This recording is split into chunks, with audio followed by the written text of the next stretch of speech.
Boa noite, irmãos. Nós convidamos a igreja para abrir a palavra do Senhor, primeira carta de João, capítulo 2. Nós vamos fazer a leitura do versículo 3 até o versículo de número 6. Vamos fazer essa leitura de forma responsiva. Ora, sabemos que o temos conhecido por isto, se guardamos os seus mandamentos.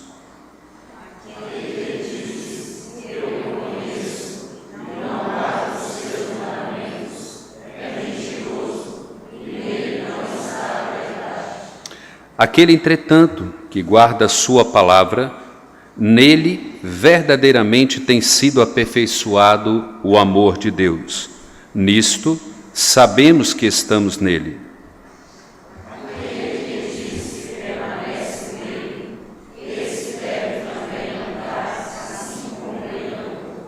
Vamos orar mais uma vez ao Senhor.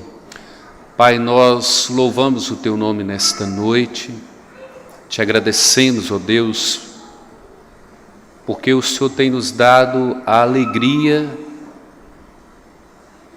de conhecer o Senhor, de conhecê-lo na Tua palavra. O Senhor tem nos dado, Deus, a alegria de aprender segundo a Tua palavra.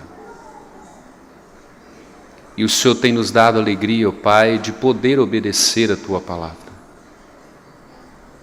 Nós rogamos ao Senhor, ó Pai, que quebrante o nosso coração nesta noite. Pai, permita que nós venhamos desfrutar de uma relação muito íntima, muito pessoal com o Senhor na Tua palavra. Permita, ó Deus, que a Tua palavra seja vida, seja luz, seja pão, ó Pai, para a nossa vida. Derrama sobre nós a Tua graça nesta noite. Se há porventura, ó Deus, alguém que ainda não o conhece, por meio das Escrituras, que o Senhor conceda graça nesta noite. E aqueles, ó Pai, que já o conhecem, que sejam fortalecidos, que sejam renovados, fortificados, para viver, ó Deus, em obediência ao Senhor. Seja, ó Pai, gracioso para conosco nesta noite. Nós te imploramos, nós te suplicamos e te agradecemos. No nome do nosso Senhor e Salvador Jesus Cristo. Amém, Senhor. Irmãos, João, diante do texto que lemos, nos leva a passar por um teste, se de fato nós conhecemos a Deus ou não. Ele usa a expressão, nisto sabemos que o conhecemos. Então João demonstra claramente que é possível saber que nós sabemos que conhecemos a Deus. E ele faz uma advertência dizendo o seguinte: existem dois tipos de pessoas no meio da igreja. Aqueles que dizem que conhecem a Deus, mas não andam e não guardam os seus mandamentos. E ele diz, esses são mentirosos e a verdade não está neles. E ele diz a respeito de um outro grupo de pessoas que está na igreja, e diz assim, aqueles que guardam os meus mandamentos, esses me conhecem, e neles tem sido aperfeiçoado o amor de Deus. Eles permanecem em Deus, eles andam como Cristo andou. Então João é muito claro, muito objetivo para mostrar que nós não precisamos ser muito espertos para identificar dentro da igreja aqueles que conhecem a Deus e aqueles que não conhecem a Deus. E aqueles que dizem conhecer a Deus e que não guardam os mandamentos de Deus são declarados como mentirosos e a verdade de Deus não se encontra neles. Por outro lado, aqueles que conhecem a Deus, guardam seus mandamentos, obedecem a Deus, eles permanecem em Deus, eles andam como Deus ou o próprio Senhor Jesus andou. Então dá para a gente ir discernindo e pensando algumas coisas sobre isto. E João então nos ensina, irmãos, que obedecemos a Deus porque o conhecemos. Só é possível obedecer a Deus se de fato nós o conhecemos. Ninguém que não conhece a Deus pode de fato obedecer a Deus conforme a sua palavra, conforme as suas santas escrituras.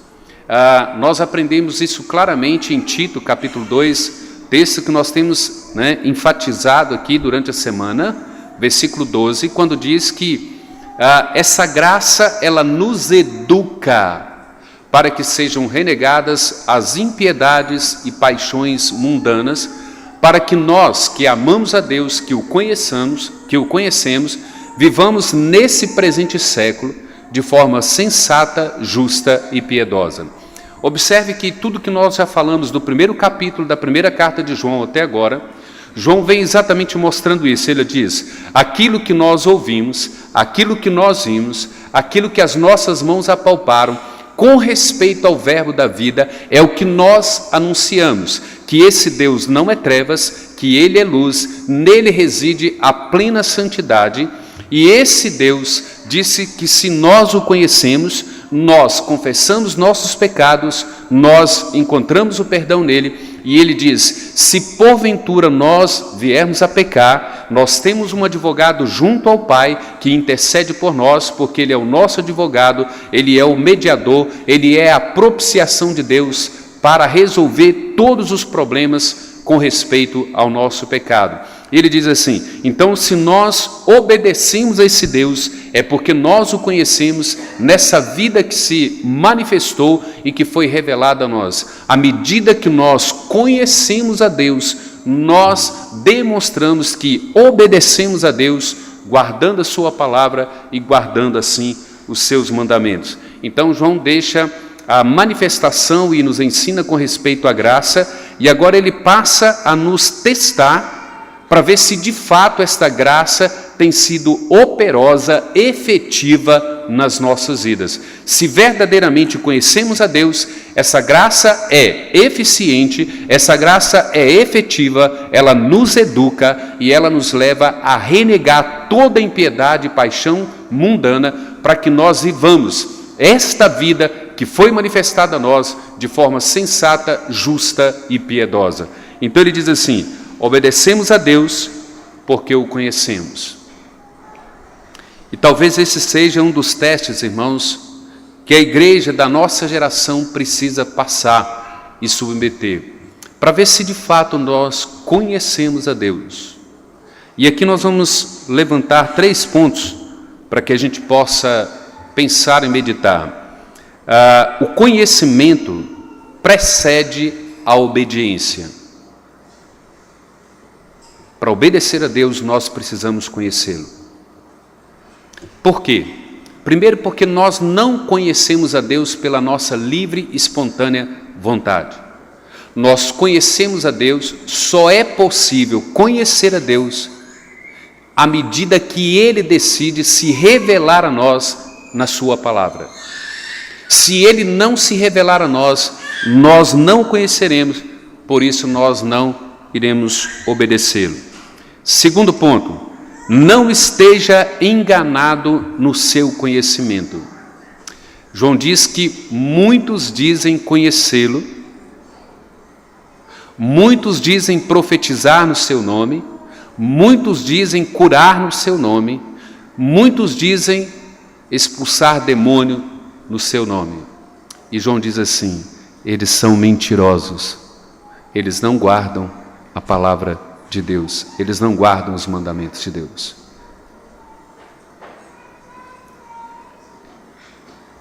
Isso é uma acusação muito séria, irmãos. Deus olhar para mim e para você e dizer assim: você é mentiroso, você não me conhece, porque você não guarda os meus mandamentos. Terceiro, prove o seu conhecimento, viva a palavra de Deus. Se você conhece a Deus, João conclui dizendo assim: se você conhece a Deus, você permanece nele, você guarda os seus mandamentos e você anda como ele andou. Ele diz assim, essa é a evidência. É claro, se você conhece a Deus, você guarda os seus mandamentos, você permanece nele e você anda exatamente como ele andou. Nós temos que ser provados por esse teste. Então vamos para o primeiro ponto. O conhecimento precede a obediência. Observem isso aqui, irmãos. O cristianismo não é apenas conhecer Deus ou conhecer certas doutrinas ou seguir certos preceitos morais. Nós precisamos da graça de Deus para que a gente entenda, para que a gente seja tomado pelo próprio Deus, para que a gente perceba o que é de fato conhecer Deus. Como é que nós conhecemos a Deus? Como que nós de fato sabemos quem é esse Deus? É só você abrir a Bíblia no Evangelho de João, capítulo 17, versículo 3, quando o próprio Jesus está dizendo assim: e a vida eterna é esta, que conheçam a Ti como Deus único e verdadeiro e a Jesus Cristo a quem Tu enviaste. Ele está dizendo assim, olha, só é possível declarar um verdadeiro conhecimento se você conhece esse Deus único como Senhor e como soberano e a Jesus Cristo. Se você não conhece esse Deus, você não é cristão. E se você não é um cristão, não importa quão correta seja a sua doutrina e quão fiel seja a sua presença na igreja. Você pode ter uma doutrina, um conhecimento doutrinário correto. Você pode ser fiel nas suas assiduidade à igreja. Mas se você não conhece a Deus, você não é um cristão. Você pode ter sido criado na igreja, ser um adepto, dessas questões morais. Você é extremamente religioso, você é extremamente comprometido, você conhece a Escritura, mas você não conhece a Deus. Embora você tenha professado a fé, embora você tenha sido batizado, mas você ainda não conhece, você nunca o conheceu. Existe uma grande diferença entre saber sobre uma pessoa e conhecer essa pessoa. Às vezes a gente pergunta sobre pessoas e diz assim: Roberto, você conhece o Fernando? Ele é capaz de fazer isso? E o Roberto diz: eu pressuponho que não. Ou dependendo da situação, ele vai dizer assim: eu pressuponho que sim. Por que ele usa essa expressão, eu pressuponho que sim, ou eu pressuponho que não? Porque ele não conhece a pessoa, ele não conhece ela na sua intimidade, no seu caráter, na sua essência. Por isso ele não é capaz de dizer, porque quando nós conhecemos na essência, nós afirmamos, não, é impossível que ele faça isso. E muitas das vezes nós não conhecemos Deus nesse grau de intimidade. Você não sabe quem é a pessoa de Deus, você não conhece, você não se relaciona com Ele, você não depende dEle, você não confia nele, você não descansa nele, Ele não é a primazia da sua vida, Ele não é a primazia da sua relação, Ele não é a primazia do seu relacionamento de vida, de essência, de necessidade. Você não é capaz de dizer assim, é impossível que eu sobreviva sem me relacionar com Deus. É impossível que eu exista se eu não depender desse Deus diariamente e me relacionar com Ele de forma pessoal, de forma íntima para com Deus. Paulo nos ensina isso com muita profundidade em Filipenses capítulo 3, a partir do versículo 7. Ele diz assim: tudo aquilo que era lucro para mim, tudo aquilo que era primazia, sublime para mim, eu considerei como perda, como lixo, como escória, por causa da sublimidade de Cristo, para ser achado nele, encontrado nele, não com a minha própria justiça, mas com a justiça dele. Eu abri mão de todas as coisas. Eu considerei tudo como perda, como lixo e como escória, por causa de uma única pessoa, de um único ser, para que eu possa conhecê-lo exatamente como ele é, para que eu possa viver na dependência dele. E ele vai declarar isso claramente em Filipenses 1:21. Ele diz assim: para mim viver é esse Cristo e morrer é lucro. Em Gálatas 2:19 ele vai dizer assim: eu estou crucificado com esse Cristo, logo já não sou eu quem vive, mas é esse Cristo que vive em mim, e esse viver que agora eu tenho na carne, eu vivo pela fé no Filho de Deus, o qual me amou e a si mesmo se entregou por mim. João vai dizer isto: ora, sabemos que o temos conhecido por isso, se guardamos os seus mandamentos. Então, se você não conhece esse Deus, você não pode submeter a Ele. Paulo diz que a vida dele agora só tem sentido em Cristo. A vida dele só tem razão de existência por causa de Cristo. Ele não tem outra motivação de vida. E aqui, irmãos, está o primeiro teste, se de fato nós conhecemos esse Deus. Quando João diz assim: e a vida eterna é esta, que conheçam a Ti, como o único Deus vivo e verdadeiro, e a Jesus Cristo. Preste atenção, nós acabamos de cantar: este é o meu respirar, este é o meu pão. Enquanto isso não se tornar realidade na nossa vida, isso é evidência de que nós não conhecemos Deus ainda. Isso não pode ser meramente frases cantadas. Isso precisa ser convicção. Tu és o meu respirar, Tu és o meu pão, Tu és a minha vida. Eu não quero vida fora de Ti. Eu não quero existência fora de Ti. Eu Te conheço, eu me relaciono contigo, eu dependo de Ti. Tu é a razão da minha existência, da minha vida. Não tem outra coisa. Lembro de um outro cântico da Ana Paula que diz assim: distante de Ti não posso viver, não vale a pena existir. É isso que João está dizendo no Evangelho de João 17. A vida eterna é essa. É muito mais do que saber sobre Deus. É muito mais do que crer pela fé em Deus. É muito mais do que crer em Deus por meio de Jesus Cristo. É você se relacionar com Ele. É você ter uma vida ligada a Ele, como Jesus diz: eu sou a videira, vós sois o ramo, e sem mim você não pode existir, você não pode respirar, não tem sentido a vida. Ainda que você viva biologicamente, a vida não tem sentido, não tem razão. É sofrimento, é alegria, é sofrimento, é alegria, e não tem sentido para você. E João vai dizer: o conhecimento, ele precede essa obediência. Nisto sabemos que o conhecemos, se guardamos os seus mandamentos. Nós o conhecemos guardando os seus mandamentos. É evidência de que nós de fato conhecemos a Ele. Você agora conhece esse Deus pessoalmente através de Cristo? E aí a gente pensa assim: conheço.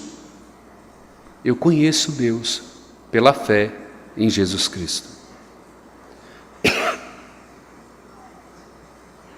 Mas qual é o grau de importância e de valor que isso tem para a sua vida? Qual é o grau de valor e importância que Jesus, que Deus tem para a sua vida?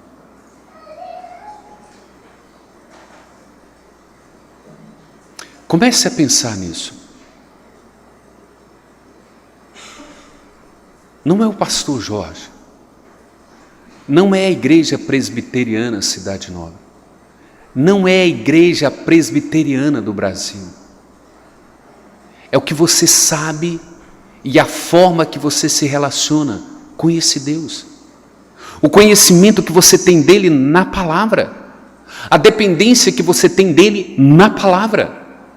Qual é a sua relação? Qual é o seu grau de intimidade com Ele?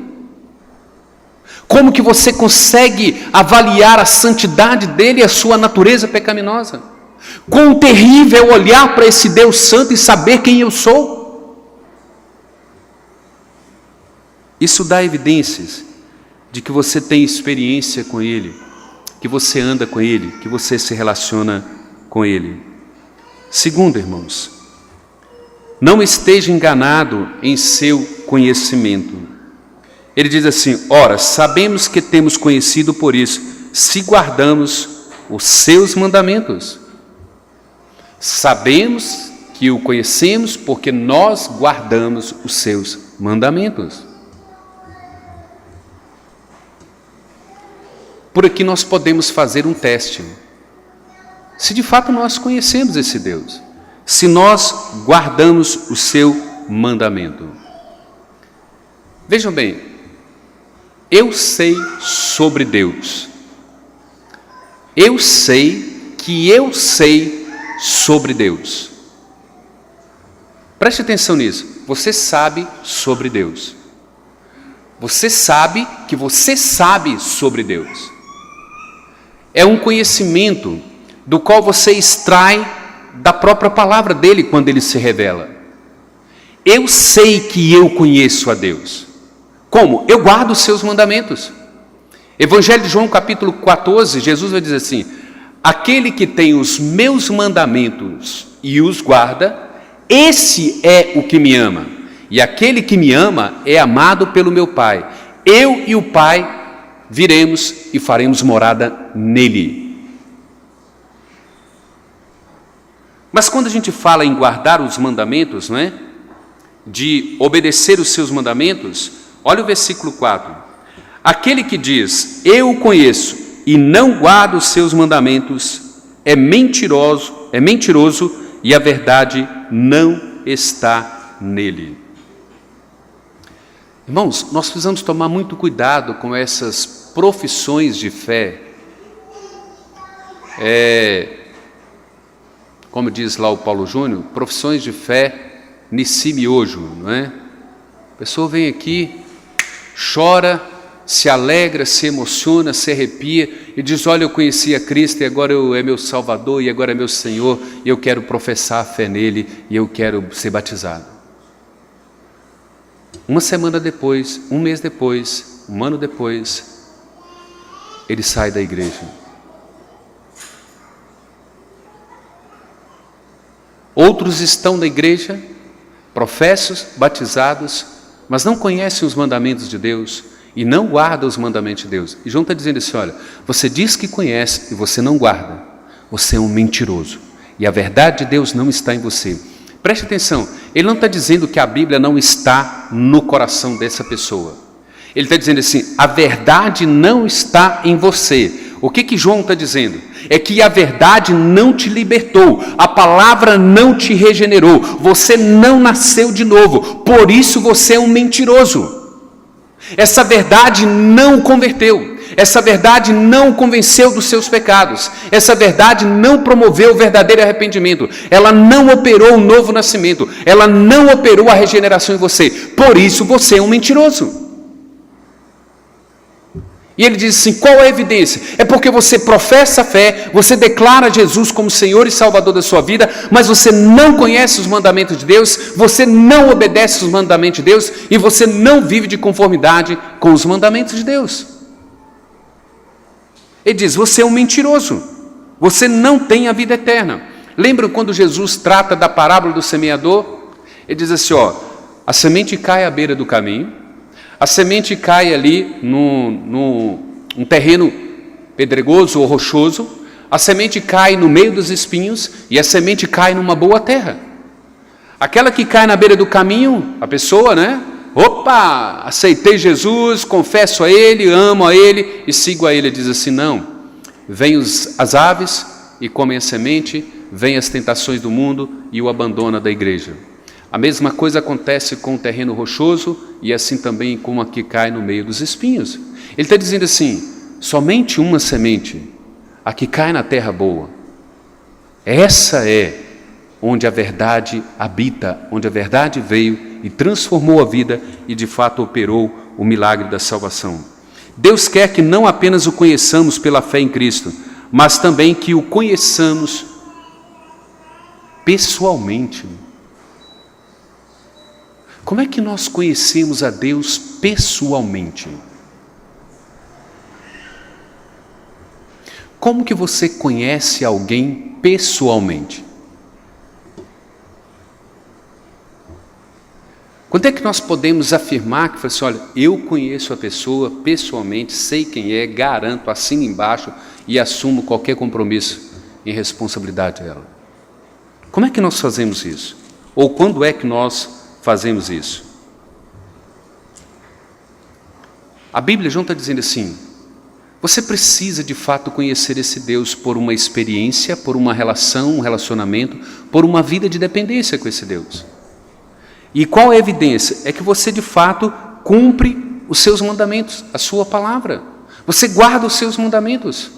Há uma mudança de vida em você, não é? Essa garantia está ligada com a maneira como nós vivemos depois que nós professamos a fé. Quantas pessoas professam a fé em Jesus? Quantas pessoas declaram que Jesus é Senhor e Salvador da sua vida e a vida dele não condiz com os mandamentos de Deus? A vida dele é uma podridão, as atitudes, os pensamentos, as ações são mundanas, são características do mundo, são conceitos, de ímpios, são condutas ímpias, e ele diz que conhece a Deus e que professa Jesus como Senhor e Salvador da sua vida.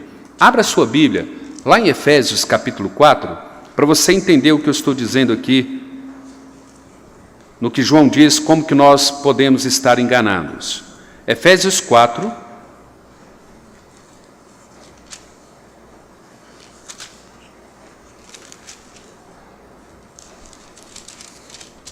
a partir do versículo 17.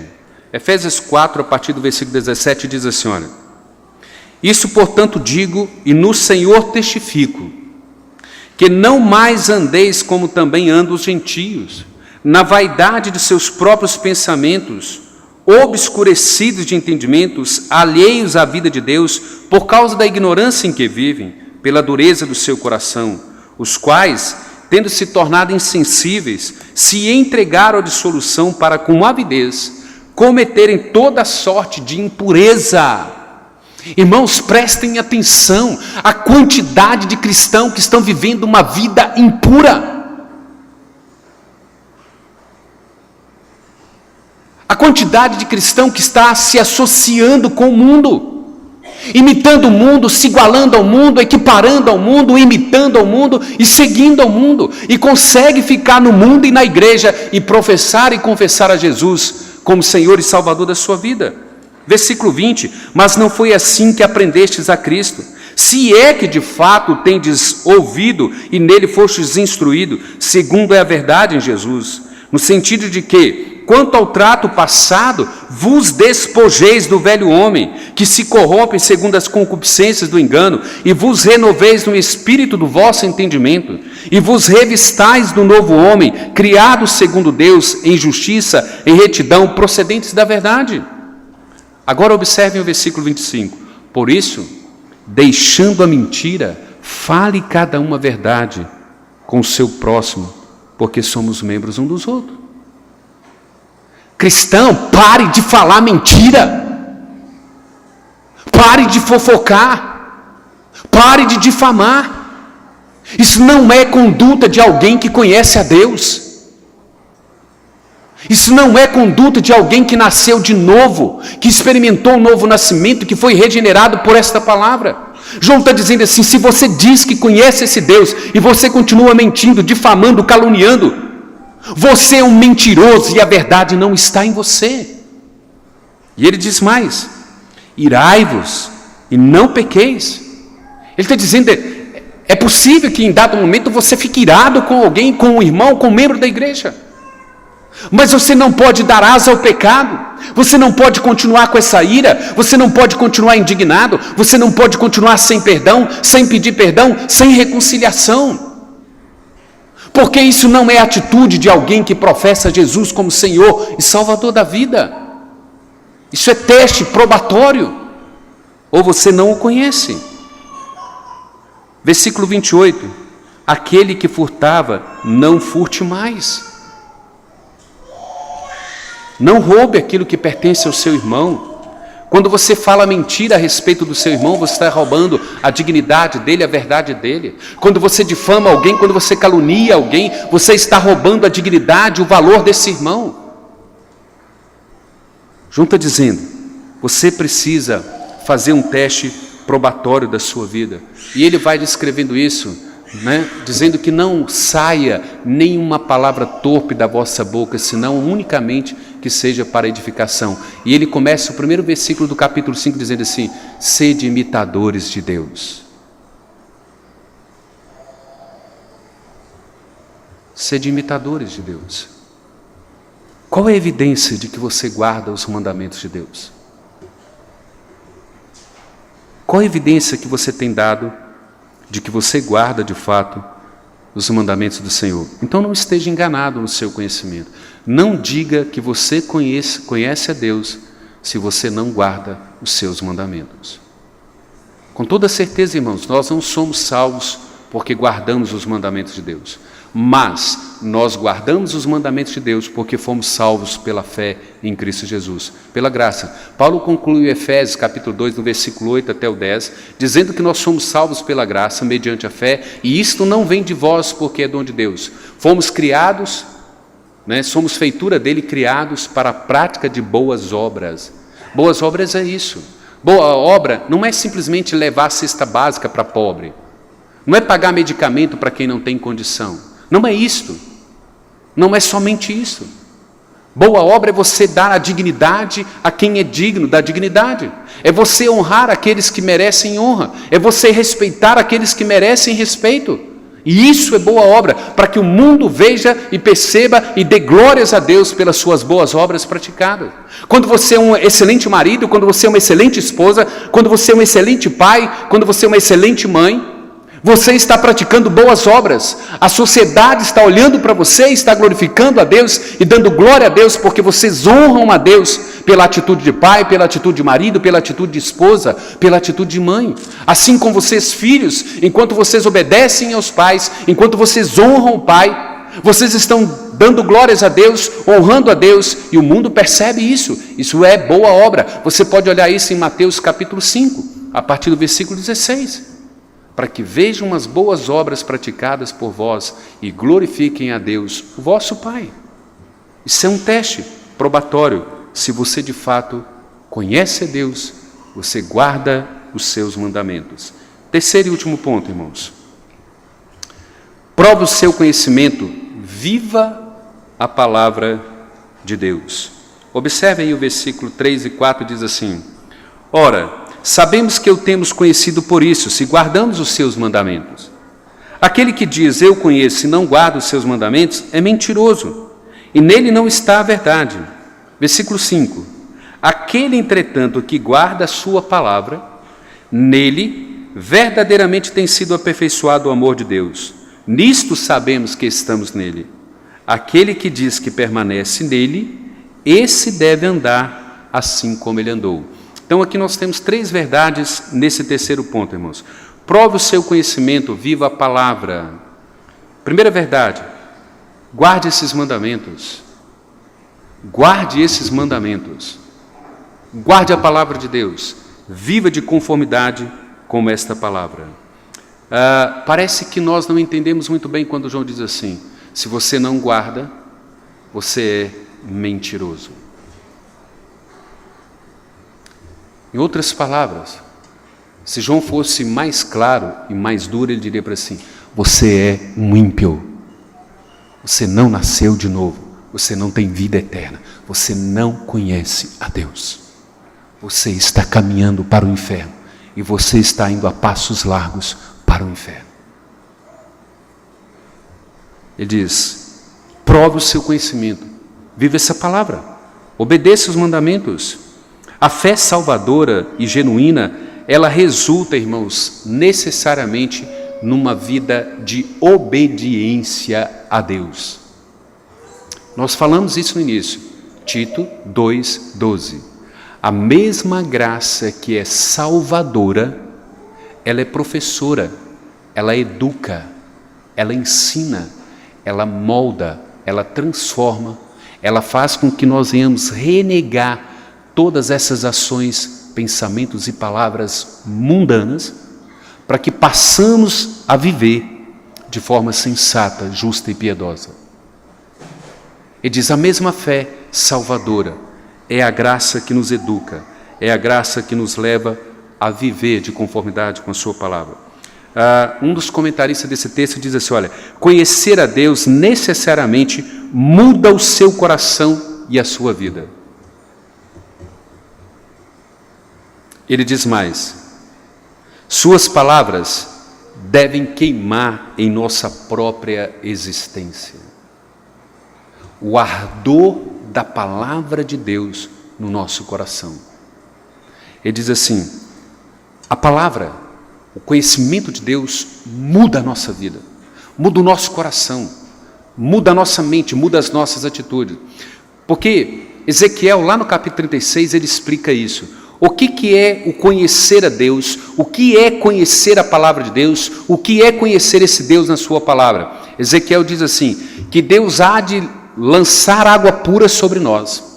Deus há de nos purificar de todo pecado. Deus tirará o nosso coração de pedra e nos dará um coração de carne. Ele colocará os seus mandamentos dentro do nosso coração, os seus estatutos, e Ele mesmo fará com que nós obedeçamos a sua palavra. Está lá em Ezequiel 36, a partir do versículo 25. Ele diz que essa obra de educar, de transformar o nosso coração, de queimar o nosso coração, de arder o nosso coração pela palavra, é uma ação sobrenatural, soberana de Deus através do Espírito Santo. Ele há de nos purificar, Ele há de arrancar o nosso coração de pedra, nos dará um coração de carne, colocará os seus mandamentos, seus estatutos dentro do nosso coração, e Ele mesmo fará com que nós o obedeçamos. Por isso é que Tito, no capítulo 3, a partir do versículo 5, ele vai dizer que nós não somos justificados por obras nossas, mas pelo lavar renovador, regenerador do Espírito Santo, que Deus derramou sobre nós essa água pura. Essa palavra precisa impactar o nosso coração, arder o nosso coração. Eu não posso simplesmente dizer assim, e este é o meu respirar, e este é o meu pão. Eu tenho que acreditar nisso. Eu tenho que viver da dependência disso. Tu és o meu único respirar, tu és o meu único pão, não há outro, não há como existir, não há como viver se eu não obedeço às tuas palavras, se eu não me relaciono contigo.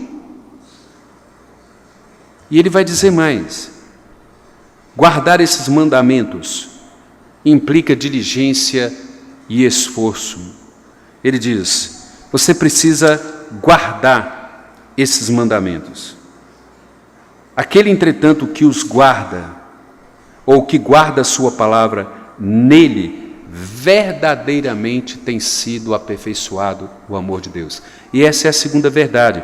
Prove o seu conhecimento, viva a palavra, demonstre o aperfeiçoamento do amor de Deus em você. Qual é a maior evidência de que amamos a Deus corretamente? Como que você sabe que você ama a Deus corretamente? Quando você estabelece como primazia os mandamentos de Deus e o obedece. Não é isso que Jesus diz em João 14? Aquele que tem os meus mandamentos e os guarda, esse é o que me ama. E todo aquele que me ama será amado pelo meu Pai, e eu também o amarei, e nós iremos e habitaremos nele. Maior evidência de que você ama Deus corretamente é que os mandamentos de Deus se tornam deleitosos na sua vida.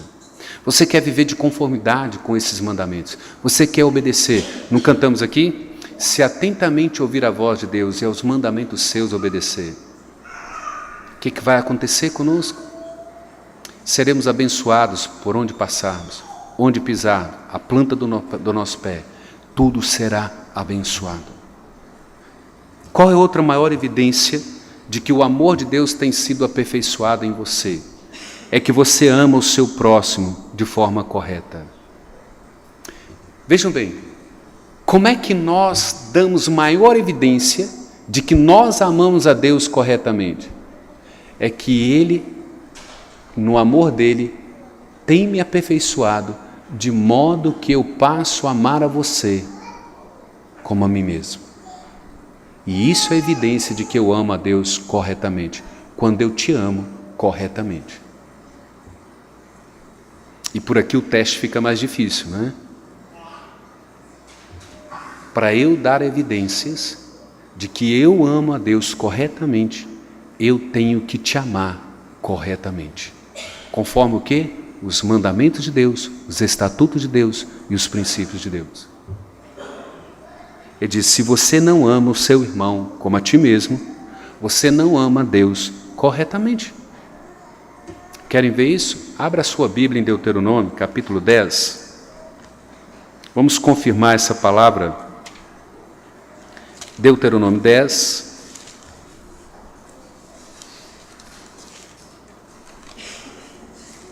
Nós vamos ler o versículo 12 e o versículo 13.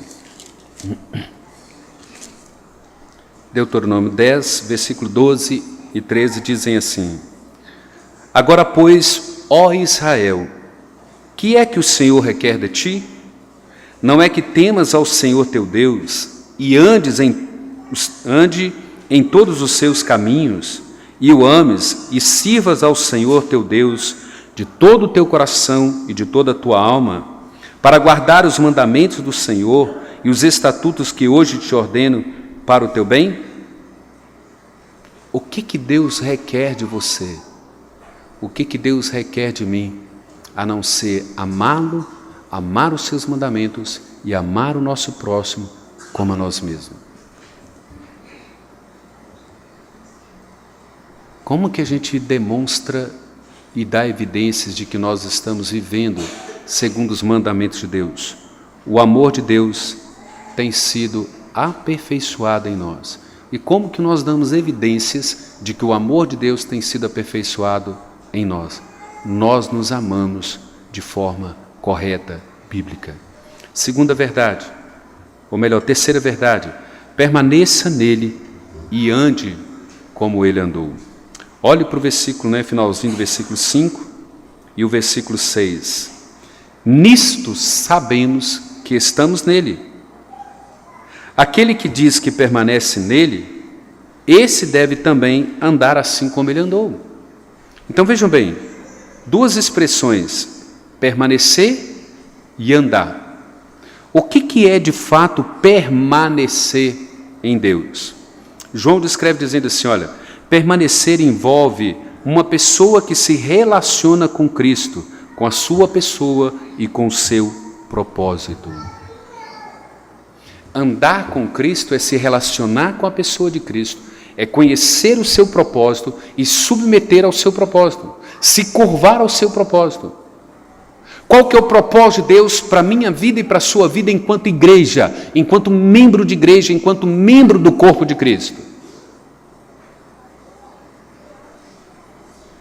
Ele diz assim, permaneça nele. Ele diz assim, sem mim você nada pode fazer. Você não pode existir, você não pode ser nada. Não importa quão difícil seja viver de conformidade com os mandamentos de Deus, a graça de Deus nos habilita a viver assim. Nós não vivemos porque somos negligentes. Nós não vivemos conforme os mandamentos de Deus porque nós somos rebeldes, corações endurecidos. Porque a palavra de Deus é clara, a mesma graça que nos salva, ela nos habilita, ela nos qualifica. Ele fala da suficiência da Escritura, da habilidade da Escritura que é útil para o ensino, para a correção, para a educação e para a repreensão na justiça. A palavra de Deus, ela é toda suficiente. Ela é mais cortante do que uma espada de dois gumes. Ela penetra o nosso coração, ela consegue discernir os propósitos do nosso coração, para que produza frutos em nós. João está dizendo, permaneça. Aquele que permanece nele deve andar como ele também andou. Ele diz assim, não devemos viver para nos agradar à parte de Deus, pelo contrário, nós devemos viver de modo que nós agrademos a Deus segundo a sua própria vontade. Nós não existimos para nos agradar à parte de Deus, fora do ser de Deus. Pelo contrário, a nossa existência é para que nós venhamos agradar a Deus exatamente segundo o seu propósito e segundo a sua vontade. E ele diz assim: se você permanece nele, você deve andar como ele andou. Qual é a maior evidência de que você permanece em Cristo? Se você anda como ele andou. Outro teste difícil, irmãos. Caminhar não é tão rápido quanto correr, mas é um movimento constante e seguro numa direção, num objetivo, num propósito, num foco. Vocês querem ver como que é o teste se nós permanecemos nele e se nós andamos segundo ele andou? Abra sua Bíblia em Colossenses capítulo 3, que é outro teste probatório para nós. Se nós permanecemos nele, nós andamos como ele andou. Se nós não andamos como ele andou, o contrário é, nós não permanecemos nele. Então, Colossenses 3, a partir do versículo 12, são evidências de que nós andamos nele, de que nós permanecemos nele, de que nós guardamos seus mandamentos para a glória dele. Então vejam que andar como ele andou significa caminhar num progresso em direção a um destino objetivo, que nós queremos ser a imagem e semelhança do próprio Jesus. Versículo 12 do capítulo 3 de Colossenses diz assim: revesti-vos, pois, como eleitos de Deus, santos e amados, de ternos afetos de misericórdia, de bondade, de humildade, de mansidão, de longanimidade. Irmãos, olha que teste probatório, olha o quanto isso é difícil para nós se nós não permanecemos nele, se nós não andamos como ele andou. Ele disse: nós precisamos revestir como santos e amados de Deus, de ternos afetos de misericórdia. O que é ter misericórdia para com alguém? É não dar àquela pessoa o castigo que ela merece, é não retribuir ela à altura do que ela merece. É você de fato perdoar essa pessoa, é você ser compassivo, é você ser longânimo, é você ser benigno quando você deveria fazer justiça, quando você deveria retribuir, e você decide ser misericordioso. Isso é evidência de que você anda conforme Cristo, de que você permanece nele. E ele diz mais, versículo 13, olha: suportai-vos uns aos outros, sede suportes uns para os outros, perdoai-vos mutuamente. Se você tem motivo de queixa, se alguém te ofendeu, se alguém te maltratou, se alguém te causou dano, se alguém está tentando destruir a sua vida, você tem motivo de queixa contra ele, perdoa ele assim como o Senhor te perdoou. Ele diz: isso é evidência de que você anda com ele, de que você permanece nele, que você guarda os mandamentos dele. Então você está demonstrando ao mundo que você conhece a Deus, que você tem a palavra de Deus no seu coração. E ele continua: acima de tudo isso, porém, esteja o amor, que é o vínculo da perfeição. Seja a paz de Cristo ardra em vosso coração, a qual também foste chamados em um só corpo, e sede agradecidos. Ele diz assim: uma coisa deveria reinar no nosso coração como evidências de que nós andamos com Deus, de que nós permanecemos nele. A paz de Deus habita o nosso coração. Ele não está dizendo que é tranquilidade para viver em pecado. A paz de Deus é aquela segurança que você tem, que você caminha segundo os seus mandamentos, que você permanece nele e que você vive nele, e que não há nada nesse mundo que possa condená-lo diante dele. Isso é permanecer nele, isso é andar com ele, isso é evidência de que você o conhece.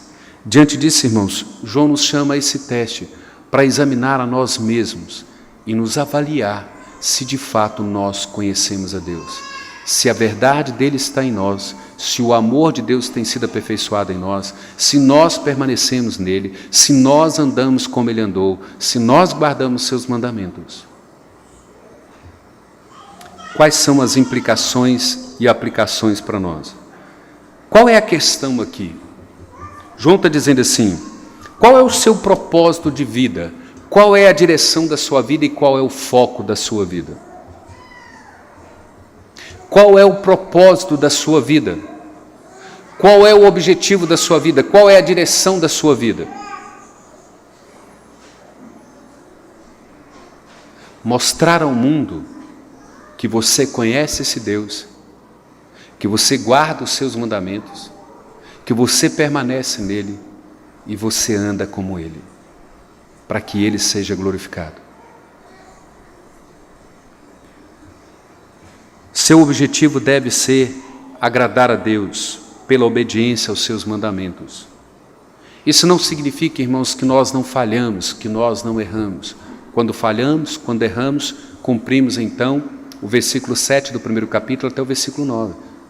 Se nós pecarmos, nós vamos confessar os nossos pecados, e Ele é fiel e justo para nos perdoar e nos purificar de todo pecado, porque Ele é a propiciação de Deus para os nossos pecados, e não somente os nossos, mas do mundo inteiro.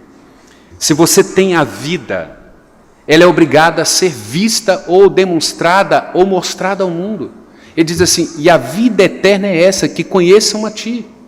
O mundo precisa olhar para você e para mim e ver essa vida. Se nós temos a vida que foi manifestada ali no primeiro capítulo de João, nós ouvimos, nós vimos, nossas mãos contemplaram e nós anunciamos com respeito ao verbo da vida.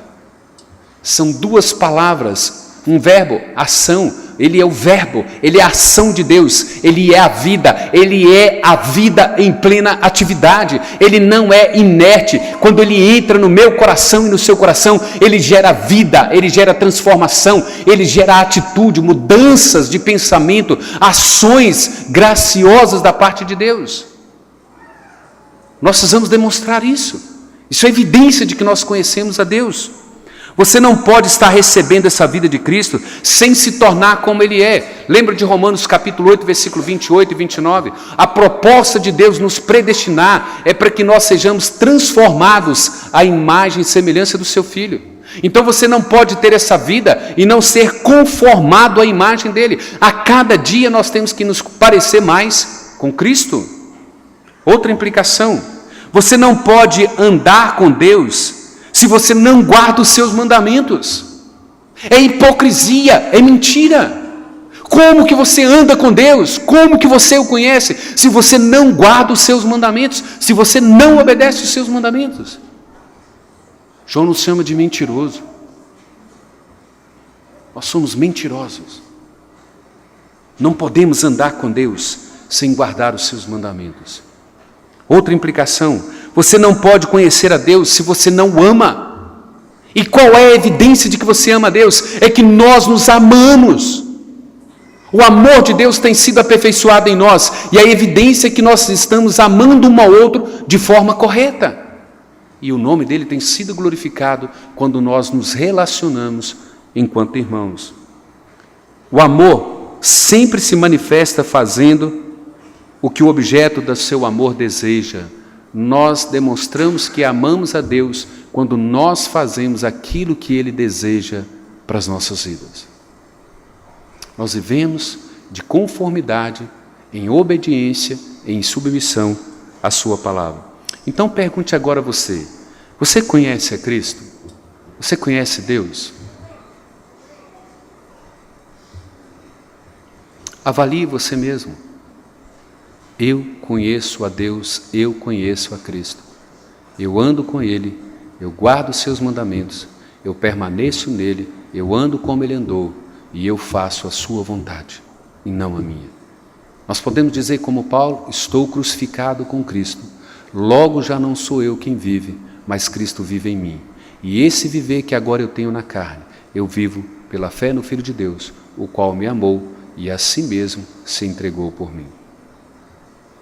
Vamos curvar as nossas cabeças e vamos orar, irmãos.